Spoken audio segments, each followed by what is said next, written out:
Well, hi there everybody, and welcome to Ovarian Cancer Australia's Information and Support webinar. My name is Anne-Marie Ferguson, and I'm one of the coordinators of Ovarian Cancer Australia's support programme. Before we begin the webinar, I'd like to acknowledge the traditional owners of the land. We pay our respects to elders past and present. Today's webinar is on the theme of carers. The webinar is interactive, so over the next little while, I encourage you to ask questions of our presenters by typing into the left-hand side of your screen. There's a chat box. You can type your questions into there. Your questions will be answered at the end of each speaker's presentation, and please keep in mind that our presenters cannot address individual medical cases, and if you have any particular or specific questions, you can call the Ovarian Cancer Australia's information and referral line. If you are experiencing difficulty hearing the sound during this webinar, please dial the 1-800 number listed in the chat box.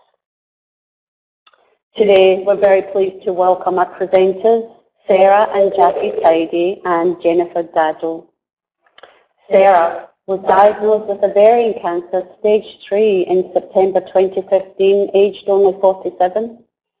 Following a hysterectomy and some debulking surgery, she's had 6 sessions of chemotherapy.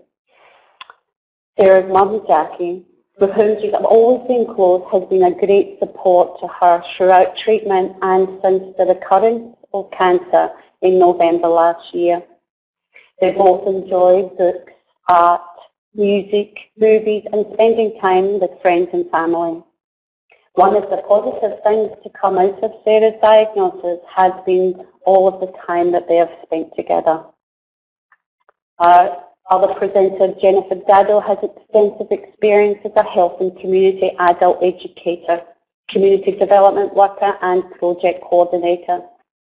She's worked with a range of diverse groups in the community, welfare, and health sectors. Jennifer joined the education and treatment team at Carers Victoria in 2008, and in that role she enjoyed educational opportunities to improve carer health and wellbeing, facilitating workshops for carers and service providers. And Jennifer has a master's degree in health and is a qualified workplace trainer and assessor. Now I'd like to pass you over to Jennifer Daddow.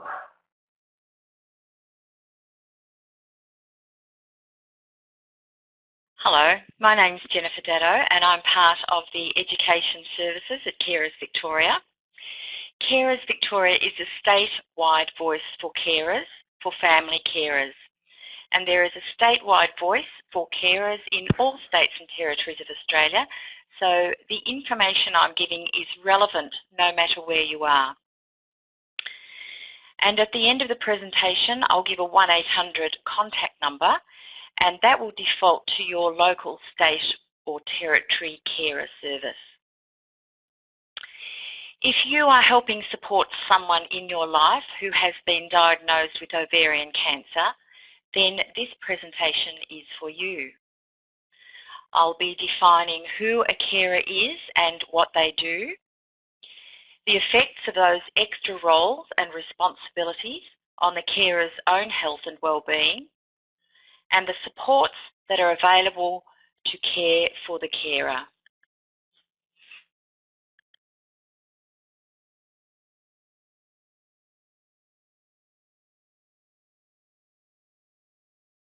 Just having a small, that's right.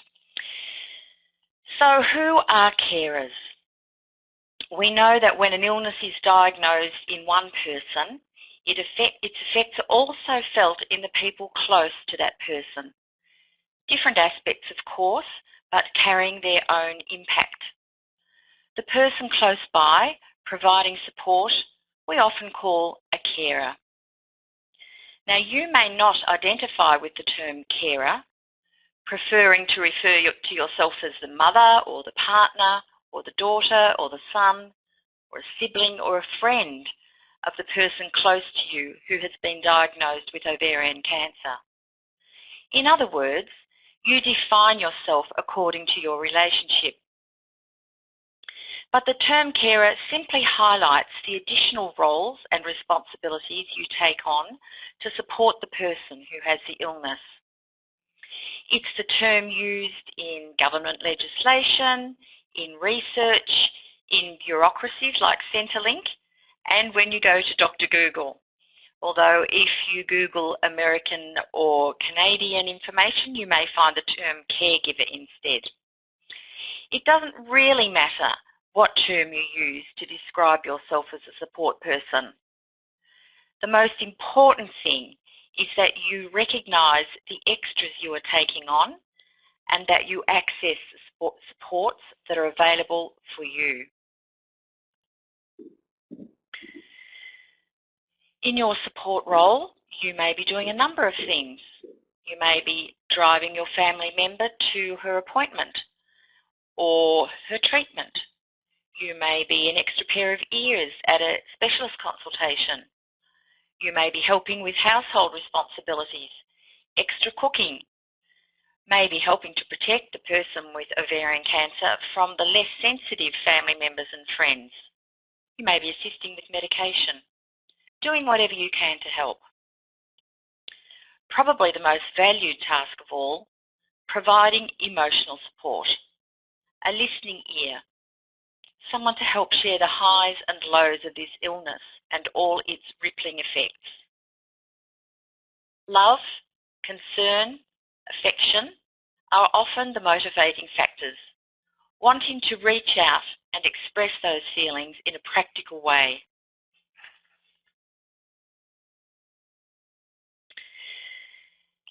Everyone's experience is unique, but when it comes to the world of illness and the caring role, there are some common themes which emerge. I've chosen 2 carer stories which capture some of these common themes. You may not identify with the particulars of the circumstances, but listen in to those stories for the effects on the carers. Later in this presentation, I'll be offering some suggestions about how those effects can be offset and what a difference they can make to those in the caring or supportive role. My first story concerns Jan and Robert. Jan and Robert met on a dating site for the over 60s. Both had grown-up families and 4 grandchildren between them. They were delighted to discover each other and the joy of a new relationship and became partners, even though they had decided not to move in together. Just 2 years into the relationship, however, Jan was diagnosed with ovarian cancer. The news rocked her and her family and threw up a whole lot of challenges for her and for Robert to work through together. Jan wanted to maintain her independence and Robert wanted to support her in every way he could.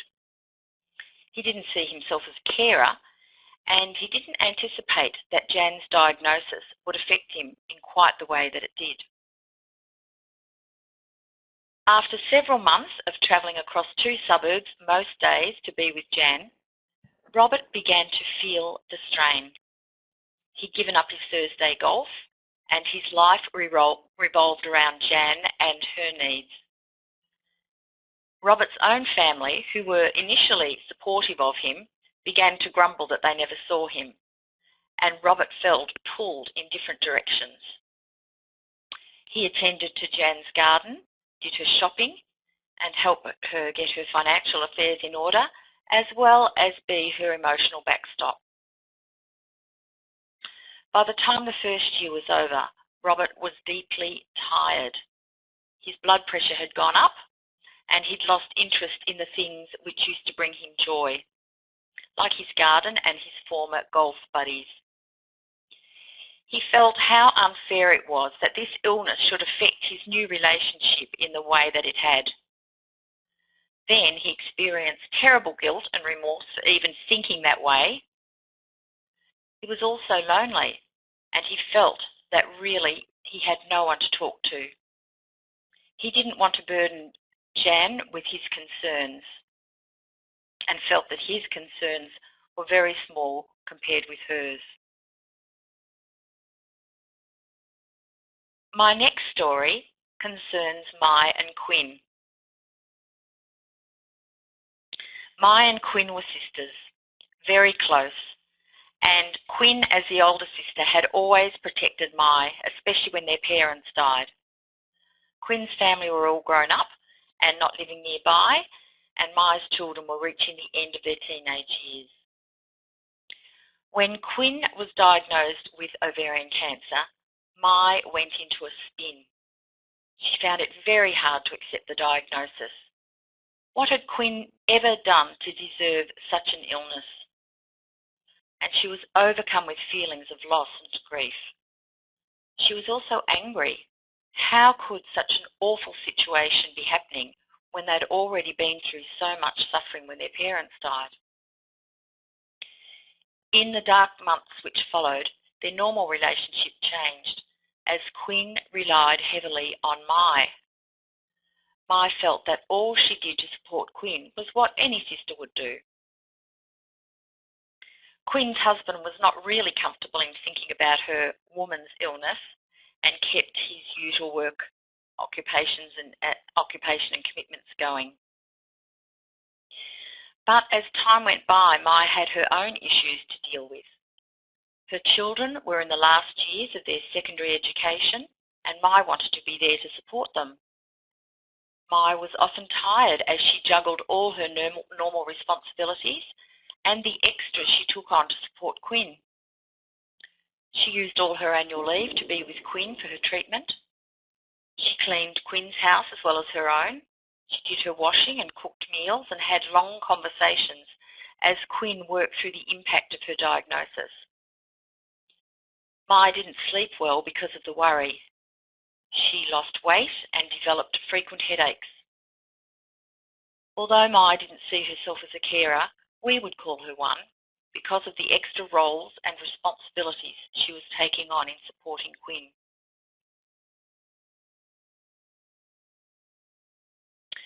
So what can we draw from these stories, and many like them in Australia and in other countries? The caring role has actually been the focus of research and study for a number of decades now, and some common themes have emerged. On the plus side, many carers feel deeply connected to the person they are supporting and are grateful for the opportunity to show their love through the practical and emotional support they provide. They may deeply appreciate the chance to fulfil a vow, to feel needed, to give back love and support they themselves have received at some time in the past. Some in the caring or support role are encouraged and surprised by their capacity to learn new skills, to discover new dimensions in themselves, and even find deeper purpose in life or a sense of meaning. But there are also challenges for many carers, and I've chosen 3 to discuss. The first is that carers can develop their own health and wellbeing issues. Recent studies indicate that carers are at an increased risk of developing depression and anxiety. Carers have also reported lower wellbeing than other population groups previously studied. We're not talking cause and effect. I'm not saying that if you are in a caring role you will get sick in some way. What I am saying is if you are in a caring role for an extended period of time and don't acknowledge the extra roles and responsibilities you are taking on, then you are vulnerable. Carers can develop their own health and wellbeing issues. A second powerful theme for many carers is guilt and grief. The guilt can creep up on carers. Feeling guilt about their own tiredness, feeling guilt about the need for a break, feeling guilt that they may have shown impatience or said the wrong thing, feeling guilt that they cannot sustain the high standards they have for themselves. They can feel resentful and then guilty that they feel resentful. And grief. Grief for the losses their loved one is experiencing, grief in anticipating what the future may bring, grief at the reactions of other people, and deep private grief about the effects of the diagnosis on their own spirit. Carers often feel deep guilt and grief. And thirdly, carers often feel invisible. What might this curious thing mean? Well, carers express this invisibility in a number of ways. Firstly, the extra roles and responsibilities they take on are often invisible to other people, like clinical staff or other family members and the community of which they are a part. Secondly, so much focus needs to go on the illness itself that the carer may feel they have become invisible even to the person they love, the person with the diagnosis. And finally, carers may become invisible to themselves, lose their own sense of self as they are caught up in the long to-do list and the impact of the diagnosis. Carers often feel invisible. So, what are the clues to look for? How do you know that you are more vulnerable than usual because of your caring role? Here's some things that carers have told us. Some of the clues to look for are feeling exhausted or overwhelmed, forgetting things more often, feeling guilty a lot of the time, having a change in your sleep or eating patterns, losing interest in the things you once enjoyed, constant or frequent physical issues like headache or chronic pain or stomach upsets or changes in blood pressure, becoming irritated and angry over little things that once didn't bother you, or having trouble making decisions or thinking straight. So if you are in the caring role, supporting someone with ovarian cancer, what action can you take to keep yourself well and healthy?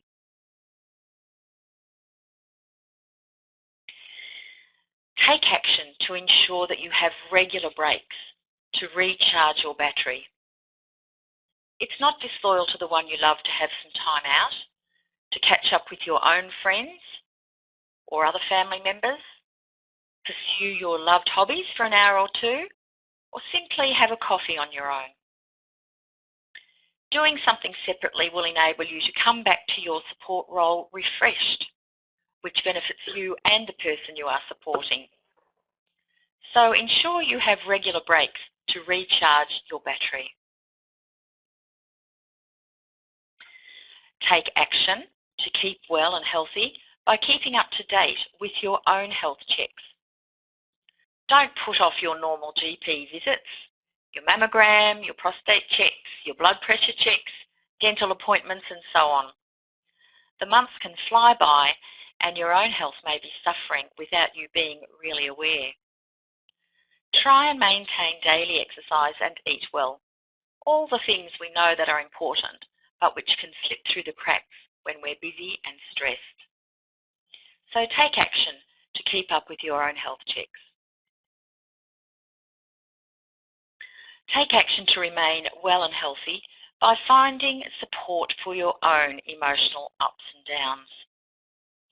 It's important that you have someone to laugh with, to gripe with, to cry with, to talk with, if that's what you need to do. In the past, the person who fulfilled this role for you may well be the one who is now struggling with her own health issues. You may be fortunate enough to discover another family member or friend who can be there just for you. But many in the caring role find they need to go further afield to get the support they need. Many carers find themselves helped by visiting a counsellor who knows about carer issues.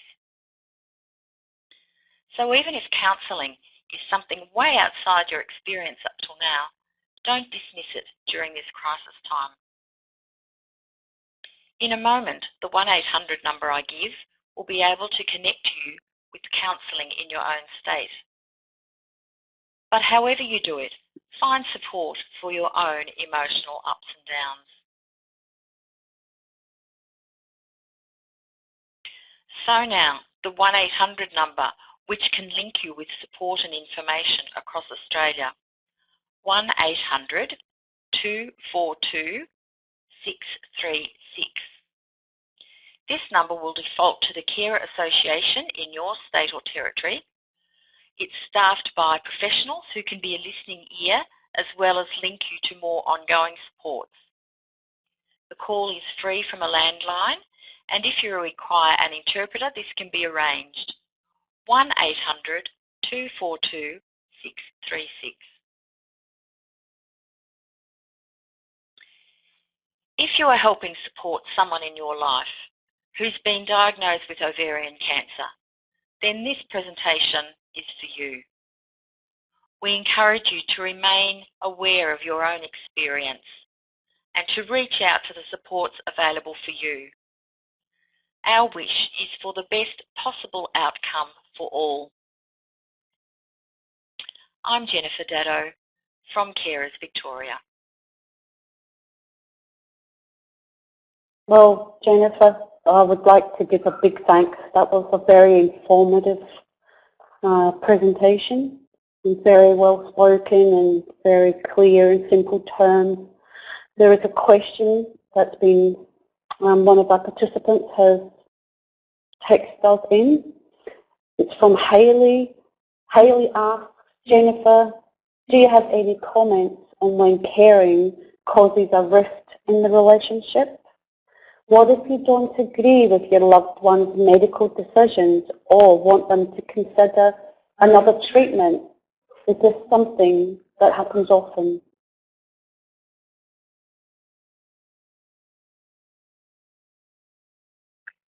There are two parts to that question. Thanks, Hayley. The first is, do rifts happen between carers and the person with the diagnosis? Yes, they do.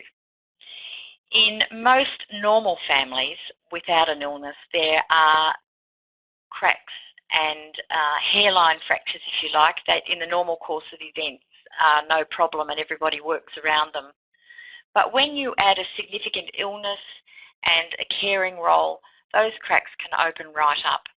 And it's not abnormal at all to feel the strain of that and for there to be some kind of rift. But the second part of your question, Hayley, suggests to me that you're still in communication with the person you're supporting, but now there is a difference of opinion around treatment. My suggestion is that you find the support that you need to work through that. Ultimately, the person with the diagnosis is the one who has to make the decision about the course of their own life, and it's up to you to support them in any way that you can. If you have someone you can chew this over with, apart from the person with the diagnosis, then you can be more honest and work out different scenarios for yourself in that support role. And that's what I would always advise you to do, to get support to work through that.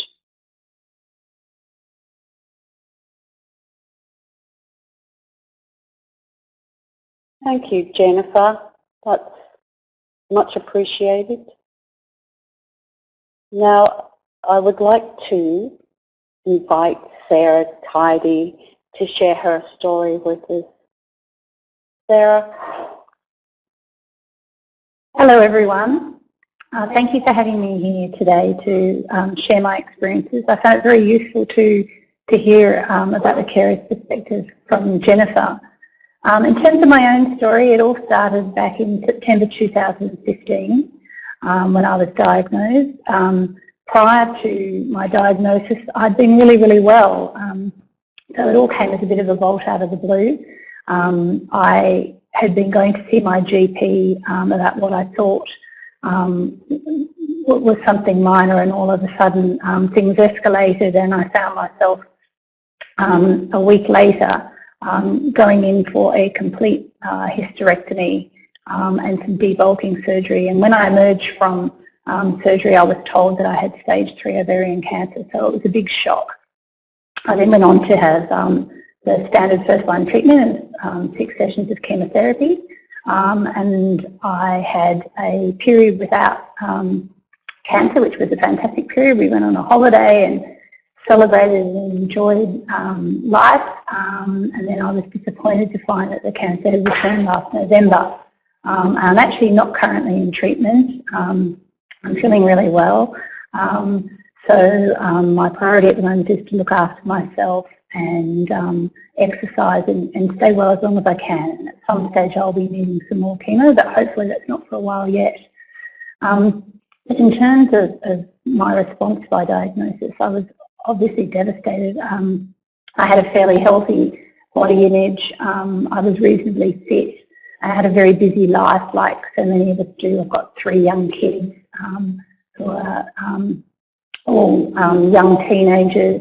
My husband and I were very social. I worked part-time as well and volunteered at a couple of organisations. So it was a real shock, and I actually for a long time couldn't believe that I had ovarian cancer, and there are days when I still can't. There are times that I still feel like that, but I've realised that maybe that's not a bad thing, that it's not something that's always defining me, even though it's a serious disease, and it's something that I'm learning to live with.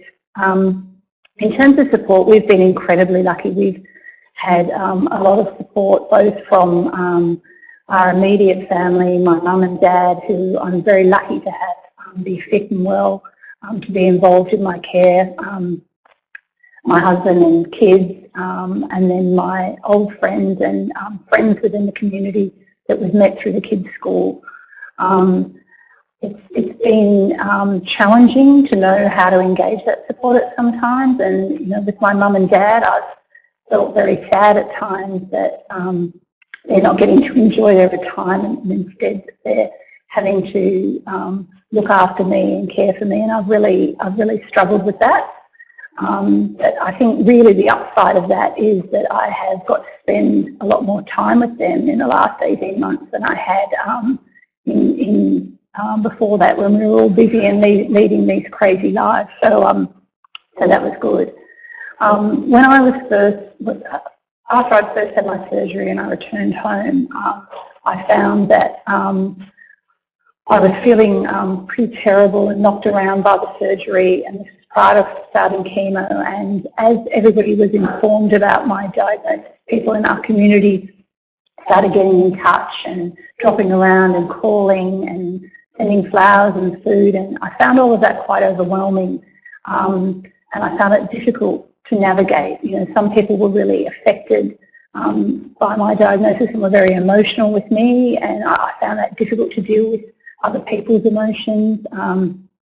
Other people wanted to help and wanted me to suggest ways in which I could help, and my head was in a spin and I was feeling pretty terrible. And if I think back to that time, I think really it would have been great to say to one of my friends, could you just take this and run with it, talk to people and coordinate people who want to help, inform people about my diagnosis, rather than me telling people over and over and over again, which I found very hard because it just was revisiting all the emotion time and time again.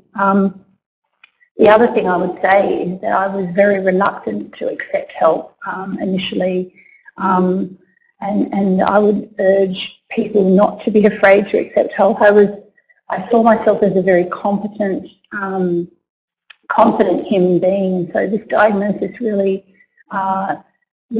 challenged that perception of myself, and for a long time I was reluctant to accept help, and I sort of battled on with various things, particularly during chemo. I was still doing a lot of running around with my kids and trying to do stuff around the house because I thought, well, I've always been able to do everything, and as time has gone on I've got much better at coming to terms with that and realising I just can't do everything. And I think really one of the wonderful things to come out of this diagnosis is that it's made me reflect on what is important and what's not. And so a big lesson I've learned is to let some stuff go. So what is important to me now, going for a walk with my friend and having a chat will always win out over cleaning the bathroom or or tidying the house. So it's been a great opportunity for me to reflect on my life and what's important and what I want to prioritise and focus on. And at times I haven't been sure how to involve people to. People have said that they want to help, but in actual fact over time I've found that sort of naturally sorts itself out. So my mum has been a great source of support coming to my chemo and to my medical appointments. And I think we decided fairly on that my goal was to try and protect my children as much as I can from the impact of the diagnosis, and to try and encourage them to go on living their lives as usual and still play their sport and go out with their friends and do all of those things. And Mum's enabled me to do that by supporting me through chemo, and it's also enabled my husband to focus on his work, and then he's been able to be involved with the stuff with the kids, taking them to their activities and doing things like that. So over time, the carers who are involved with me have fallen into sort of natural support roles, and that's been one of the really nice things, to spend time with the people that I care about. So I have people that I like to go for walks with. I have a few close girlfriends who are really good emotional support, along with my mum and dad. My husband is great for helping with all the sort of logistical things. And then I have other people in my life who sort of popped up as a result of this experience. So I see an acupuncturist who I initially was recommended to see as a result to help me with my symptoms. And he's actually just become quite a wise voice in my life who makes a lot of sense, and I like seeing him just because he's a good person and he makes me feel good. So early on when I was diagnosed, someone said to me, when you're ill, it's really important to surround yourself with a crew of people who make you feel good and who bring out the best in you and whose company you really enjoy and who can provide you with all those different aspects of support. And so that's what I feel like I have now, a crew around me. And so I think surprisingly that's been the positive thing to come out of it, all these lovely relationships that I've had as a result. So now I think I'll hand over to Mum to talk a bit about what the experience has been like for her. Thank you. Thank you so much, Sarah. Thank you. I really appreciate what it takes to come onto a platform like this and share what's been happening and what your life was like and how this has affected you. We have a lot of gratitude, as I say. Thank you. And yes, now it's time to hand it over to Jackie, who's Sarah's mum. Hello, I'm Jackie, Sarah's mum. I'm in my 70s and I have two children. I have Sarah and I have a son, Nicholas, who's a couple of years younger. I'm married, and as a family unit we've always been very close. In fact, I speak to Sarah and Nicholas practically every day. Sarah's already spoken about her diagnosis, and yes, it was a complete shock when it came, because she'd always seemed to be very fit and active, and yes, Sarah's diagnosis was a complete shock to her father and myself and to her brother. Right at the beginning, I think there were lots of tears at home, and certainly quite a few sleepless nights. Strangely enough, ovarian cancer was something I'd always feared for myself, and in fact in recent years I'd had a couple of ultrasounds and CA-125, and I'd been checking myself out, but I was fine. So when Sarah's diagnosis happened, I knew exactly what it meant, because a couple of people I'd known over the years had been dealing with ovarian cancer, and yes, it was quite devastating for us. I truly wish in the beginning that it was me who'd had the diagnosis rather than Sarah, because I felt that I had already had a full life, whereas she had so much more to give and so much to live for. Sarah's concern really at the beginning had always been that she wanted the children's life to continue as much as possible in the way it was before her diagnosis. But my concern as her mother was really always for her, to care for her as much as I could and to do whatever it was she wanted. It was never a case of my offering her motherly advice. I realised I'd never been in that situation myself, so I was happy to be guided by her. And we both found that keeping busy was a good way of just getting on with it. Sort of living in the moment, I suppose. Not in denial, but just focusing on what we had to deal with at a particular time, rather than worrying about what might be in the future. Sarah went very soon after the diagnosis to have major surgery, and she came home after about 5 or 6 days, and really she needed to spend a lot of time in bed. She was hobbling around the house, and it was quite a bit for us to cope with, really, because she'd always been this incredibly fit, dynamic woman, and suddenly she was, a different person, I suppose, a very sick person, and it did take a while to come to terms with it. From my own side, I felt that I was really fortunate in that I'm at an age where I didn't have to work every day. I work from home, but I just stopped, taking on any work, and I was able to spend as much time as I could with her, and certainly those times were really valuable.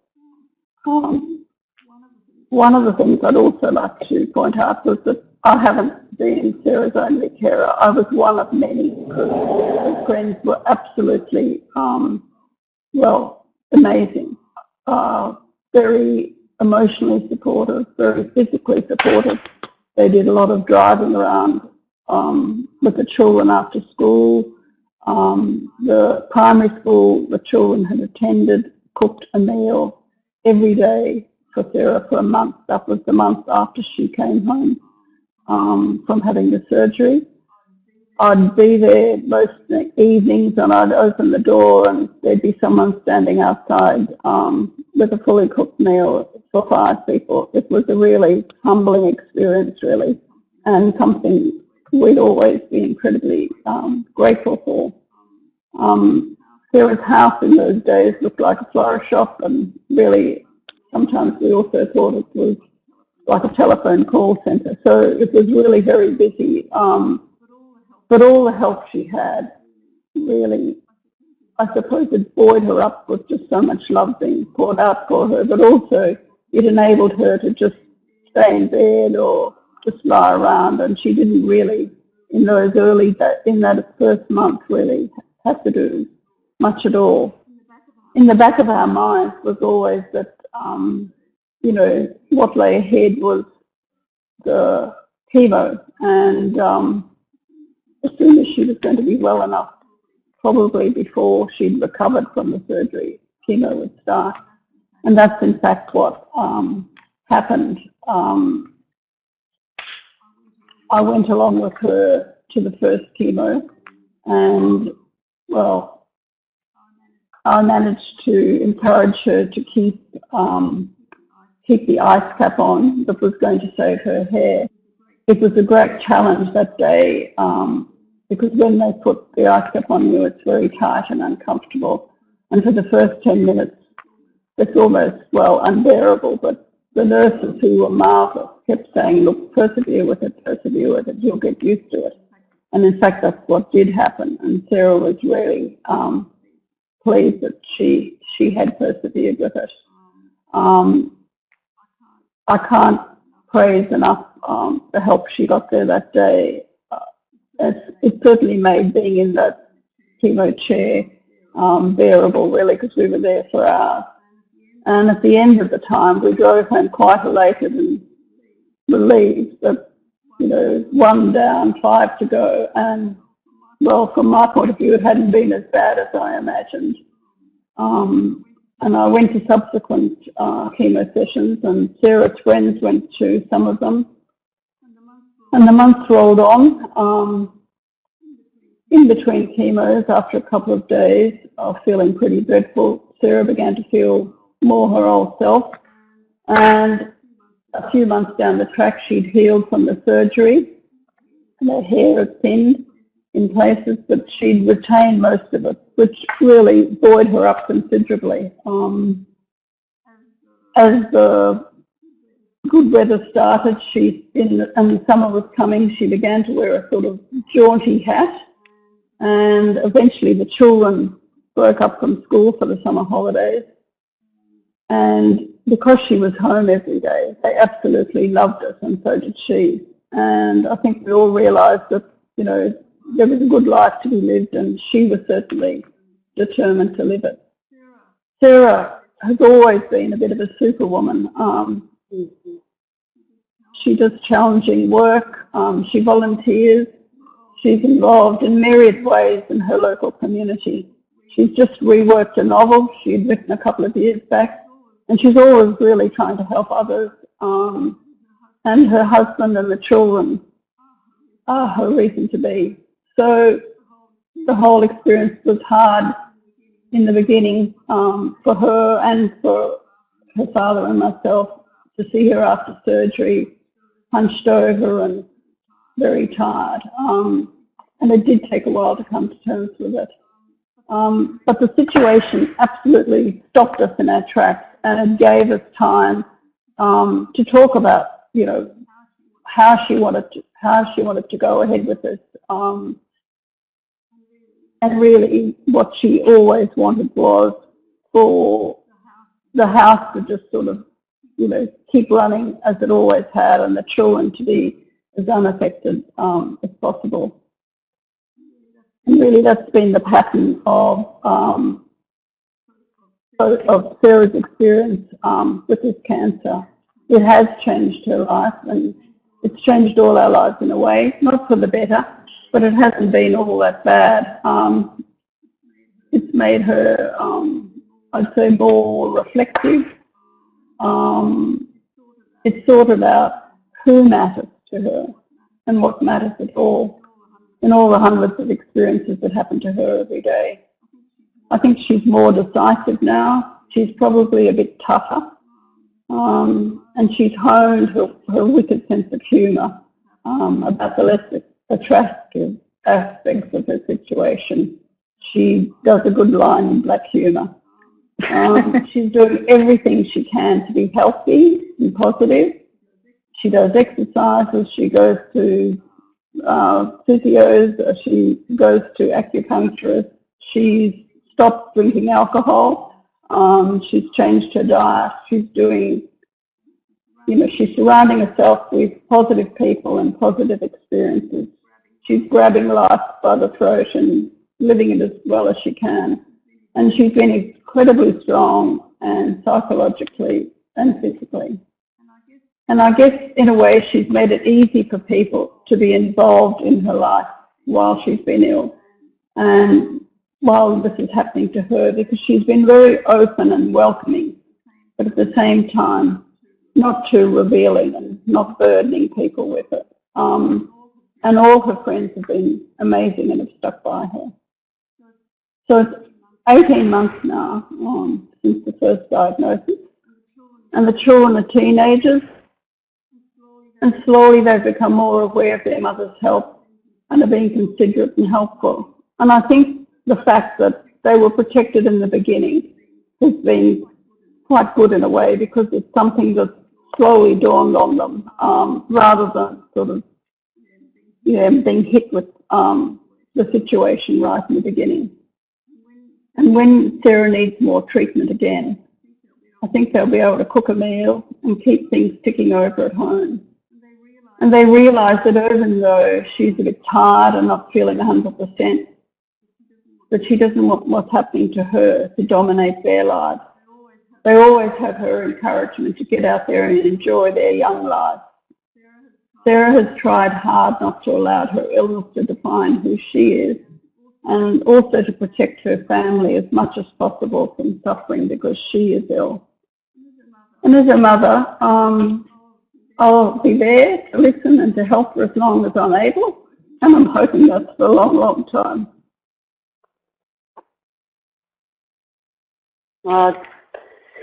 That was Jackie Tidey, the mum of Sarah Tidey, sharing some of her experience of supporting her daughter with ovarian cancer.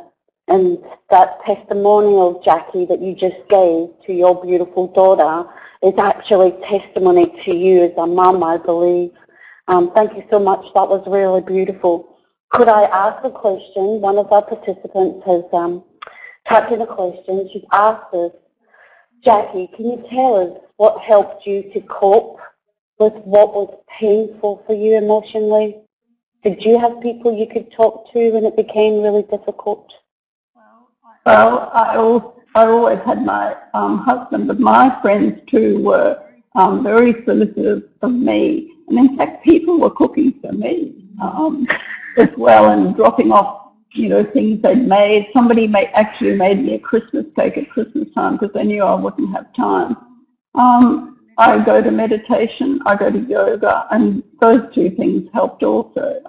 And also the fact that Sarah's friends, Sarah's mother-in-law, there were lots of people helping Sarah, so it wasn't only me.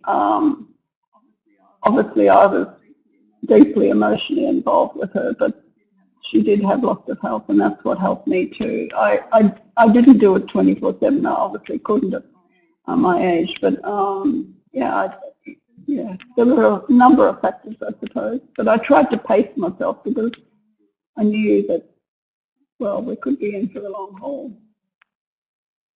That's fantastic. And we do have another question. Jackie, what top 2 tips would you give to others in your situation, carers, official or unofficial? I think really ask the person what they want, what kind of, for them to lead you rather than you just stepping in and doing what you think needs to be done. Quite often you haven't been in that situation yourself. And I think when the second thing would be when the person does feel better, to step back and let them live their lives again. Don't be too solicitous and all over them. I think, respect comes into it really. Help when you're asked to help, but then step back when you're not needed. That was, I feel like this has been a really very special webinar. I'm I feel quite privileged to be part of this afternoon. I wonder if either Jackie or Sarah has a question maybe for Jennifer. If not, that's absolutely okay, but if you did, I'm sure Jennifer would jump to it to come up with a helpful or useful response. Is there anything that comes to mind for you, Jackie or Sarah? Well, I was really interested in the 2 case studies, and I wondered, how they were able to resolve the problems they found themselves in, because, that was something that I hadn't really, thought about before, and I could see just how you get into both those situations and just how can it be resolved without bringing more people in, I suppose. And we're just pulling Jennifer Daddow back up on the screen, I hope, to give us a bit of a response to that. So the question, was it exactly about the 2 particular case studies that I mentioned? And yes, I was wondering how those problems could be resolved. They were similar problems, really, people who were overwhelmed by the amount of care they'd been more than willing to give, and then suddenly finding themselves, in a situation where they almost couldn't keep going. I think Well, the happy news is that I know about those stories because both of those carers did in the end make contact with the carer organisation, and they were able to be put in touch with other carers. One joined a carer support group where she realised, so that was Mai, who realised that others were going through similar things, maybe not as the same diagnosis with the person that they loved, but similar issues for them as carers. And to be able to talk that over was very helpful. And in the case of Jan and Robert, Robert did in fact get in touch with the 1-800 number as well and was able to go through some counselling and work out his priorities, what he needed, what his own family needed, and what help he could offer Jan. So I think it's a learning experience for everybody. One thing I wanted to say, and I hope it's okay to say this here, Anne-Marie, it was so touching to hear the story, the warm family story that we've heard. It's very encouraging to hear that and of the love that was expressed. I want to say for those who may hear this webinar on another occasion that not every family is like that. And you mustn't feel bad if you think your family doesn't operate like that. Families work out their own way of operating, and the main thing is that you get the support wherever you can. And if for a carer, if it's not within your own family circle, then you go further afield. Don't feel ashamed or embarrassed about that. Anyone who works in carer services knows that some carers take on the role out of duty because there's no one else to do it. There's not always that amount of love. So whatever it is, that's your story is of no less value, and get the support that you need to negotiate your particular circumstances. Yes, no, thanks, Jennifer. I think that's perfectly acceptable. I think it's, without a doubt, I've had both Sarah and Jackie say how fortunate they feel, and there's an understanding that in actual fact there are others out there who may not have that same level of support. So yeah, we want carers to be inclusive of everyone who's having tough experiences, and their support, having support. Thank you. Thank you very much. Jackie, I've just got a little message from a participant just to say thank you very much for your great wise tips. And if we don't have any more questions, then I guess I would like to bring the webinar to a close. A heartfelt thank you, Sarah, Jackie, Tidey. Thank you so very much. And Jennifer Daddow, you've been a pleasure. It's been a very great guest presenter. Thank you. We appreciate the information and the time that you've given us today. And for those who are participants of this webinar, there will be a recording that will be available next week on the Ovarian Cancer Australia website. This will be available to view on demand. So thank you to everyone for attending today's webinar.